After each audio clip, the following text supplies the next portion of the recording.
ਸੁਜਾਗ ਉਕਾੜਾ ਦੇ ਪ੍ਰਬੰਧ ਹੇਠ ਲੋਕ ਪੰਜਾਬੀ ਮੇਲੇ ਦਾ ਆਰ ਕੀਤਾ ਗਿਆ, ਜਿੱਥੇ ਮਾਂ ਬੋਲੀ ਤੇ ਦੇਸ਼ ਪੰਜਾਬ ਦੇ ਮੁੱਢਲੇ ਮਸਲਿਆਂ ਉੱਤੇ ਝਾਤ ਪਾਉਣ ਲਈ ਗੱਲਬਾਤ ਦਾ ਸੈਸ਼ਨ ਵੀ ਰੱਖਿਆ ਗਿਆ। ਇਸ ਸੈਸ਼ਨ ਦੀ ਪ੍ਰਧਾਨਗੀ ਪੰਜਾਬੀ ਯੂਨੀਅਨ ਦੇ ਚੇਅਰਮੈਨ ਮੁਦੱਸਰ ਇਕਬਾਲ ਬੱਟ ਹੋਰਾਂ ਕੀਤੀ, ਜਦਕਿ ਉਚੇਚੇ ਪ੍ਰੋਹਣੇ ਚੌਧਰੀ ਲਿਆਸ ਘੁੰਮਣ ਹੋਰੀ ਸਨ। ਇਸ ਮੌਕੇ ਉੱਤੇ ਗੱਲਬਾਤ ਕਰਨ ਵਾਲਿਆਂ ਦਾ ਆਖਣਾ ਸੀ ਕਿ ਜਦ ਤੀਕਰ ਪੰਜਾਬੀ ਆਪਣੀ ਬੋਲੀ ਨੂੰ ਰੋਜ਼ਗਾਰ ਤੇ ਤਾਲੀਮ ਦਾ ਜ਼ਰੀਆ ਨਹੀਂ ਬਣਾਉਣਗੇ, ਉਦੋਂ ਤੀਕਰ ਦੇਸ਼ ਪੰਜਾਬ ਦੀਆਂ ਔਕੜਾਂ ਨਹੀਂ ਕੱਟਣਗੀਆਂ, ਕਿਉਂ ਜੇ ਬੋਲੀ ਰਹਿਤਲ ਦੀ ਸਭ ਤੋਂ ਵੱਡੀ ਅਲਾਮਤ ਹੁੰਦੀ ਹੈ।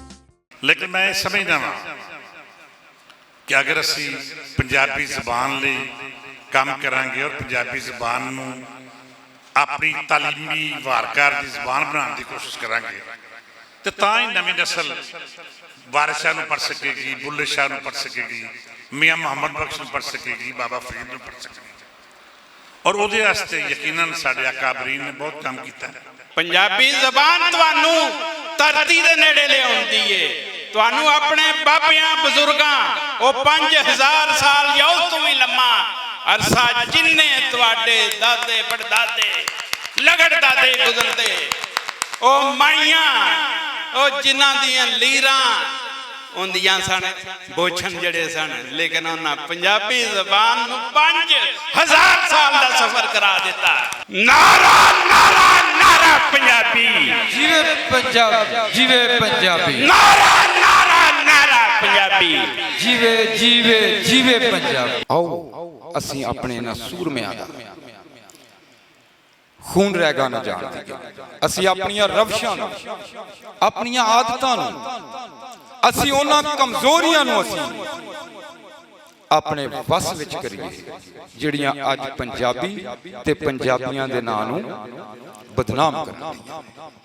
ਅਸੀਂ ਅਗਰ ਆਪਣੀ ਮਾਂ ਬੋਲੀ ਨੂੰ ਜ਼ਿੰਦਾ ਰੱਖਣਾ ਹੈ ਤੇ ਇਹਨੂੰ ਜ਼ਿੰਦਾ ਰੱਖਣ ਲਈ ਜ਼ਰੂਰੀ ਹੈ ਕਿ ਅਸੀਂ ਪੰਜਾਬੀ ਵਸੇਬ ਨੂੰ ਅਪਣਾਈਏ। ਗੱਲਬਾਤ ਕਰਨ ਵਾਲਿਆਂ ਅਜੋਕੇ ਵੇਲੇ ਦੇ ਮਸਲਿਆਂ ਉੱਤੇ ਝਾਤ ਪਾਈ ਤੇ ਆਖਿਆ ਕਿ ਅੱਜ ਇਕਮੁੱਠ ਹੋ ਕੇ ਤਹਿਰੀਕ ਚਲਾਉਣ ਦੀ ਲੋੜ ਹੈ। ਪੰਜਾਬੀ ਜੇ ਆਪਣੇ ਹੱਕਾਂ ਲਈ ਆਪ ਨਹੀਂ ਖਲੋਣਗੇ ਤੇ ਕਿਸੇ ਉਹਨਾਂ ਲਈ ਆਵਾਜ਼ ਨਹੀਂ ਚੁੱਕਣੀ। ਆਪਣੀ ਹੋਂਦ ਦੀ ਲੜਾਈ ਸਾਨੂੰ ਆਪੇ ਲੜਨੀ ਪੈਣੀ ਹੈ। ਸੋ ਵਾਰਿਸ ਸ਼ਾਹ ਹੋਰੀ ਹੁਣ ਜਾਂਚ ਦੱਸਦੇ ਨੇ ਕਿ ਭਲਿਓ ਇਸ ਸਾਰੇ ਮਾਮਲੇ ਨੂੰ ਸਮਝੋ, ਇਹ ਫਰਜ਼ ਦੀ ਲੜਾਈ ਨਹੀਂ ਹੈ, ਇਹ ਇਦਾਰਾ ਜਾਤੀ ਲੜਾਈ ਹੈ। ਇਹਨੂੰ ਇਦਾਰਾ ਬਣਾ ਕੇ ਲੜਨਾ ਹੈ। ਔਰ ਤੁਹਾਡੇ ਰਸਤੇ ਦੇ ਵਿੱਚ ਇਸ ਨਿਜ਼ਾਮ ਨੇ ਜਿਹੜਾ ਆਪਣਾ ਤੰਗ ਤਾਣੀ ਖੜੀ ਕੀਤੀ ਹੈ ਨਾ, ਉਹ ਇਦਾਰਿਆਂ ਦੀ ਸ਼ਕਲ ਦੇ ਵਿੱਚ ਕੀਤੀ ਹੈ। ਤੂੰ ਦਲੀਲੀ ਪੈ ਕੇ ਪੰਧ ਨਾ ਖੋਟਾ ਕਰ, ਉੰਡਿਆਂ ਹੋ ਕੇ ਟੁਰਨ ਦਾ ਸਾਨੂੰ ਵੱਲ ਨਹੀਂ। ਅੱਜ ਦੀ ਰਾਤ ਤੇਰੇ ਮੇਰੇ ਵਿਛੋੜੇ ਦੀ ਰਾਤ।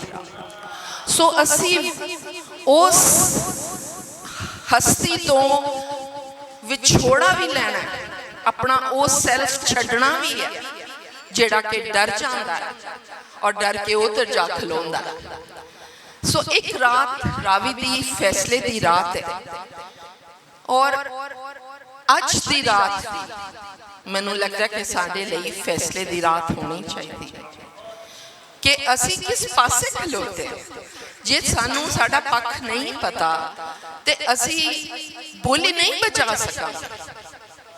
ਬੋਲੀ ਬਚਾਣੀ ਹੈ ਤਾਂ ਸਾਨੂੰ ਲੋਕ ਪੱਖ ਵੱਲ ਆਉਣਾ ਪਏਗਾ। ਤੇ ਅੰਗਰੇਜ਼ ਅਫਸਰਾਂ ਨੇ ਆ ਕੇ ਉਹਨਾਂ ਨੇ ਕੋਲ ਘੋੜੇ ਮੰਗੇ ਤੇ ਰਾਏ ਅਹਿਮਦ ਖਾਨ ਖਰਮ ਨੇ ਅੱਗੋਂ ਜਵਾਬ ਦਿੱਤਾ ਵੀ ਅਸੀਂ ਘੋੜੇ ਤੇ ਜ਼ਮੀਨ ਤੇ ਆਦੀਆਂ ਜ਼ਨਾਨੀਆਂ ਕਿਸੇ ਨੂੰ ਨਹੀਂ ਦੇਣੇ ਆ।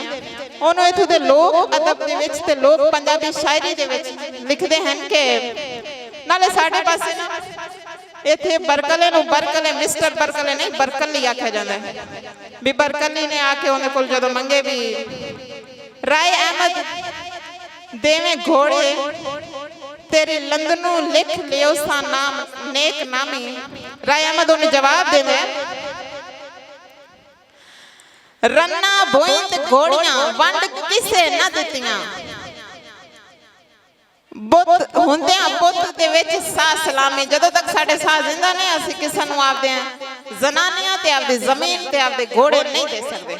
कि कई मर के कौम दा ना कटदे ने, कई जमदे ने बोड़न काने ते कई कौम दा बख्त अल्ताफ होंदे ने नाले जूं दा भरम सिजान है ते सारे धाड़ दे मोरी नहीं होंदे। बेशक तारीख चा छान है कोई हेकद जमदा है नस्ल दे विच जिथे करन शरीक विमान है। ਅਜੇ ਪੁਰਾਣੀਆਂ ਕਦਰਾਂ ਦਾ ਮੈਂ ਪੁੱਛਣਾ ਰੋਜ਼ ਜਹਾਂ ਤੋਂ ਕਿਦੇ ਰਾਤ ਖੜੀ ਗਏ ਰਾਵੀ ਦੇ ਕਿਦੇ ਲੱਗ ਗਏ ਪਿਆਰ ਚਨਾ ਤੋਂ ਬੰਦੇ ਕਿਉਂ ਡਰਦੇ ਨੇ ਇਸ ਦੌਰ ਦੇ ਵਿੱਚ ਅਲਤਾਫ ਸੰਗਤ ਦੇ ਨਾਂ ਤੋਂ ਕਿਦੇ ਨਸਲ ਮਰੀ ਗਈ ਬੇਲੀਆਂ ਦੀ ਜਿਨ੍ਹਾਂ ਮਾਰੇ ਸਿਰ ਸਜਣਾ ਤੋਂ ਇੱਕ ਰਾਤ ਰਾਵੀ ਦੀ ਜਿਹੜੀ ਵਿੱਚ ਹੁੰਦਿਆਂ ਵੀ ਵੱਖ ਹੈ ਜਿਹੜੀ ਦੇ ਹੈ ਰਾਤ ਹੈ ਰਾਤਾਂ ਵਿੱਚੋਂ ਨੇਵੀ ਹੈ ਦਰਿਆ ਇੱਕ ਰਾਤ ਰਾਵੀ ਦੀ। ਇਸ ਮੌਕੇ ਉੱਤੇ ਸ਼ਹੀਦੇ ਆਜ਼ਾਦੀ ਰਾਏ ਅਹਿਮਦ ਖਾਨ ਖਰਲ ਹੋਰਾਂ ਨੂੰ ਨਾਟਕ ਰਾਹੀਂ ਸਲਾਮੀ ਵੀ ਪੇਸ਼ ਕੀਤੀ ਗਈ।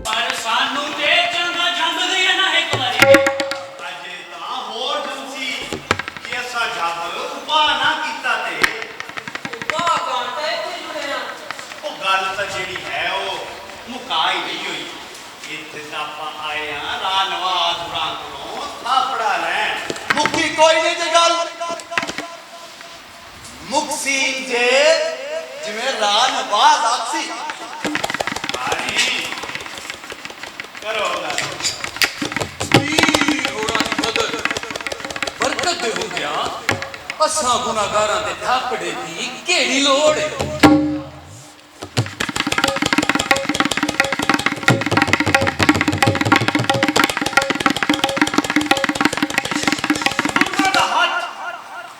ਤੁਹਾਡੀ ਕਣ ਤੇ ਹੈ ਬਜ਼ੁਰਗਾਂ ਵੱਲੋਂ ਤੁਹਾਨੂੰ ਸਰਦਾਰੀ ਦੇ ਦਿੱਤੀ ਗਈ ਹੈ ਤੁਸੀਂ ਜਿਵੇਂ ਮੁਕਾਸੋ ਅੱਲਾ ਉਵੇਂ ਹੀ ਕਰੇ ਸੀ ਚੰਗਾ ਹੀ ਹੋ ਸੀ।